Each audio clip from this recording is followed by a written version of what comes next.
Good afternoon, everyone. I am Congresswoman Jennifer McClellan. I have the privilege of representing Virginia's 4th Congressional District. And as you heard, we are here to raise the alarm of why our Senate colleagues should reject the confirmation of Kash Patel to be director of the FBI. In our letter to the Senate Judiciary Committee, we expressed our deep concerns over his lack of qualifications, over his history of inflammatory statements, but let me remind you what is at stake. The FBI stands as one of the most critical institutions in our democracy. It is tasked with defending our national security, and it is tasked with upholding the rule of law. The FBI director must be someone who is of unimpeachable character, impartiality, and have a deep commitment to the rule of law and the administration of justice. The FBI plays a critical role in protecting public safety, in upholding civil rights, and whoever holds this position is responsible for preventing national security threats, maintaining public trust, and uncovering schemes of fraud, abuse, and corruption. Kash Patel does not possess the temperament, the professional experience, or the characteristics necessary to do this critically important job. Now, I represent Virginia, which is home to the FBI Laboratory Investigation, the Operational Technology Division, the FBI Academy at Quantico, 2 FBI field offices, and we have thousands of Virginians who work for the FBI.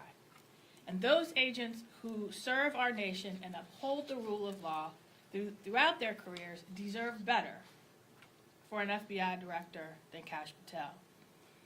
He has literally published an enemies list. And under the Trump administration, the Department of Justice has received detailed information about over 5,000 FBI agents who were involved in investigating the January 6th insurrection.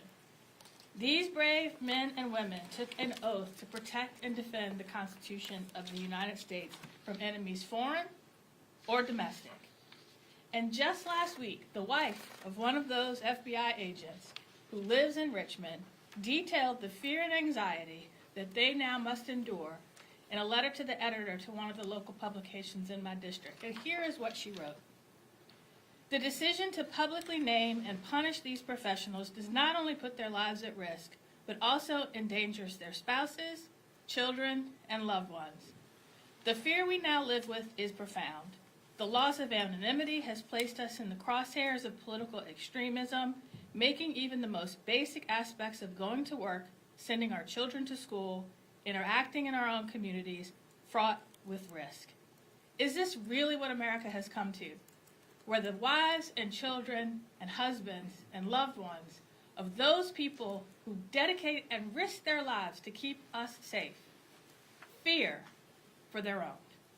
No, that is not the nation we want to be. But time and time again, Mr. Patel has shown that he is a Trump sycophant who will come up with excuses and justifications to shield the president, enable his actions with no regard for their legality, and punish anyone who dares to speak up. He has tried to excuse President Trump's unauthorized transfer and storage of classified information to Mar-a-Lago. He promised to dismantle the FBI on day one and turn it into a museum to the deep state. And our FBI agents, the communities they keep safe, and the American people deserve better. They deserve assurances they will not be subject to political prosecution at the hands of a federal agent. And Mr. Patel has not proven that he can do that. With that, I'd like to hand it over to my colleague from Rhode Island, Congressman Seth Magaziner.